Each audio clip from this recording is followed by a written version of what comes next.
আসসালামু আলাইকুম, কেমন আছেন সবাই? আশা করছি ভালো আছেন, আমিও ভালো আছি। আজকে আপনাদের তরমুজের খুব মজাদার একটা পুডিং করে দেখাবো। তার জন্য একটা তরমুজ নিয়ে তরমুজের নিচের অংশটাকে এভাবে গোল করে কেটে নিয়েছি। নিয়ে এবার তরমুজের ভিতর থেকে তরমুজের যে মিটটা সেটা আমি বের করে নিব। পুরো তরমুজের ভিতরের মিটটাই আমি আস্তে আস্তে বের করে নিব। আর এটা খুব সাবধানে করবেন যাতে এই খোলসটা নষ্ট না হয়ে যায়। এই খোলসটার মধ্যেই আমরা পুডিংটাকে রাখবো। আর এই তো দেখছেন সবগুলো মিটকে আমি ধীরে ধীরে বের করে নিচ্ছি।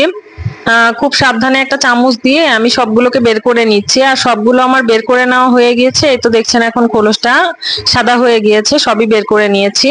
এবার এই যে তরমুজের যে মিটটা দেখছেন এটাকে আমি খুব ভালো করে ব্লেন্ড করে নিব। আর ব্লেন্ড করে নেওয়ার আগে এই যে এর মধ্যে যে বিচিগুলো রয়েছে এই বিচিগুলোকে আমি বেছে নিব। এই বিচিগুলো আমার কাজে লাগবে, সো বিচিগুলোকে আমি আলাদা করে রেখে দিচ্ছি। বিচিগুলো বাছা হয়ে গেলে এবার এটাকে আমি একটা ব্লেন্ডারে জারে দিয়ে দিব। আর এটাকে খুব মিহি করে ব্লেন্ড করে নিতে হবে। এই তো সবগুলো আমি ব্লেন্ডারের জারে দিয়ে দিচ্ছি। দিয়ে দেওয়ার পরে এগুলোকে এখন আমি ব্লেন্ডারের ঢাকনাটা লাগিয়ে দিব। ঢাকনাটা লাগিয়ে দিয়ে খুব ভালো করে ব্লেন্ড করে নিব। এই তো আমার ব্লেন্ড করে নেওয়া শেষ। এবার আমি ঢাকনাটা খুলে নিচ্ছি। খুলে নিয়ে এই যে তরমুজের যে পাল্প গুলো এইগুলোকে আমার খুব ভালো করে চেলে নিতে হবে। যদি এগুলোকে আমি চেলে না নিই তাহলে ভিতরে যে দানাগুলো থাকবে সেটার কারণে তরমুজের পুডিংটাই স্মুথ হবে না। আর এর ভিতরে অনেকটাই বিচি আর আঁশের মতো রয়েছে। এই তো দেখছেন আমি ধীরে ধীরে চেলে নিচ্ছি। এটাকে একটা চামচ দিয়ে খুব ভালো করে নেড়েচেড়ে চেলে নিতে হবে, যেহেতু অনেক ঘন, চামচ দিয়ে না নাড়লে এটা পড়বে না। এই তো দেখছেন অনেক লাম্পস রয়েছে, এগুলো বিচি, তারপর তরমুজের যে আঁশগুলো রয়েছে সেগুলো। এবার আমি চেলে নেওয়ার পরে এই যে তরমুজের যে রসটা এটাকে আমি একটা ফ্রাই প্যানে নিয়ে নিব। তার আগে এটাকে খুব ভালো করে মেপে নিব যে কতটুকু হয়েছে। এটাকে আমি মেপে নিচ্ছি। এখানে আমার 1 কাপ, 2 কাপ, 3 কাপ হয়েছে টোটাল। আর এই 3 কাপ তরমুজের রসের জন্য আমার এখানে চিনি লাগবে 3 টেবিল চামচ পরিমাণ। আর এই টাইপের ডেজার্টে চিনিটা খুব কমই লাগে, চিনিটা কম খাওয়াই ভালো। আপনারা তবুও যদি চিনি বেশি খেতে চান তো দিতে পারেন। এই তো দেখছেন এখানে আমি চিনি দিয়ে দিচ্ছি 3 টেবিল চামচ পরিমাণ। 3 টেবিল চামচ পরিমাণ চিনি দেওয়ার পর এবার আমি এখানে দিয়ে দিব আগার আগার পাউডার। আর আগার আগার পাউডারটাও আমি দিয়ে দিব 3 চা চামচ পরিমাণ।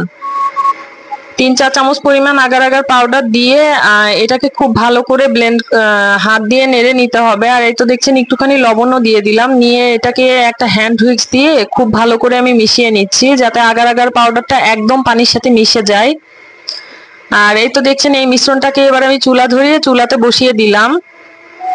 চুলাতে বসিয়ে দিয়ে এটা অনবরত হ্যান্ড হুইক্স দিয়ে নাড়তে হবে, তা না হলে এটা দলা হয়ে যেতে পারে। এই জন্য হ্যান্ড হুইক্স দিয়ে নেড়ে নেড়ে এটা যখন একদম বলক উঠে যাবে তখন এটাকে আরো 5 মিনিট খুব ভালো করে জাল করতে হবে। এভাবে নেড়ে জাল করতে হবে।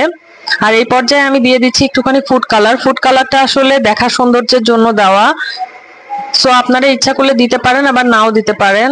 আর ফুড কালারটা দিয়ে আবারও আমি এটাকে খুব ভালো করে নেড়ে নিচ্ছি। এটাকে আমি প্রায় 4-5 মিনিট ধরে চুলায় এরকম ভাবে জাল করেছি। আর এবার এটা হয়ে গিয়েছে, একটুখানি ঘন হয়ে যাবে যখন তখন এটাকে নামিয়ে নিবেন, তা না হলে এটা পরে জমবে না।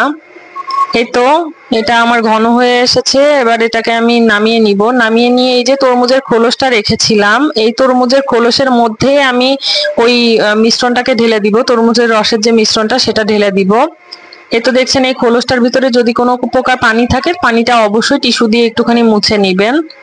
এই তো আমি টিস্যু দিয়ে খুব ভালো করে মুছে নিয়েছি। নিয়ে এবার এই তরমুজের মিশ্রণটা গরম অবস্থাতেই ঢালতে হবে, ঠান্ডা হওয়া যাবে না, ঠান্ডা হলে জমে যাবে। এই জন্য গরম অবস্থাতেই ঢেলে নিচ্ছি। এটা এই তো পুরোটা ঢেলে দিলাম। ঢেলে দিয়ে এবার এটাকে জমার জন্য রেখে দিতে হবে। আর এটা জমতে অনেকটাই সময় লাগবে, 2-3 ঘন্টার মতো সময় লাগতে পারে। আর যদি আপনাদের বাইরে না জমে আপনারা ফ্রিজে রেখে এটা জমিয়ে নিতে পারেন। আর ওই যে তরমুজের যে বিচিগুলো রেখে দিয়েছিলাম এই বিচিগুলো এখন এর মধ্যে আমি দিয়ে দিব, যাতে একটা তরমুজের একটা ফিল আসে, যাতে তরমুজের মতো দেখায়। এই জন্যই আমি এর মধ্যে তরমুজের বিচিটা দিয়ে দিচ্ছি। এই বিচিটা আপনারা খাওয়ার সময় ফেলে দিবেন। এখানে আপনারা তরমুজের বীজ ছাড়াও কালো জিরাও দিয়ে দিতে পারেন। এটা এখন আমি 2-3 ঘন্টা রেখে দিব জমে যাওয়ার জন্য। এটা খুব ভালো করে জমে গেলে তারপরে এটাকে কেটে নিতে হবে।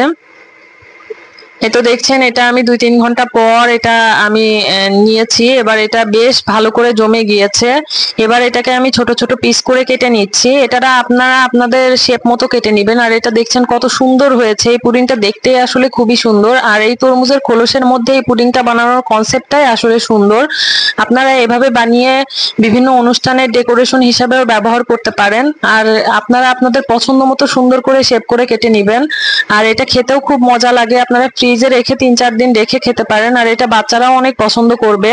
বাচ্চারা ছাড়াও এটা বড়রাও অনেক পছন্দ করবে, কারণ এটা খেতে এতটাই টেস্টি যে আপনারা একবার বানিয়ে খেলে অবশ্যই এর টেস্টটা বুঝতে পারবেন। আর এটা বানানো খুবই সহজ, আপনারা খুবই অল্প সময়ের মধ্যে এটা বানিয়ে নিতে পারেন। আর এটা খুব কম সময়ের মধ্যে জমে যায়। সো আপনারা যদি এটা বাসায় বানান অবশ্যই আমাকে জানাবেন যে তরমুজের পুডিংটা কেমন হলো। সবাই ভালো থাকবেন, আমার চ্যানেলের পাশে থাকবেন। আল্লাহ হাফেজ।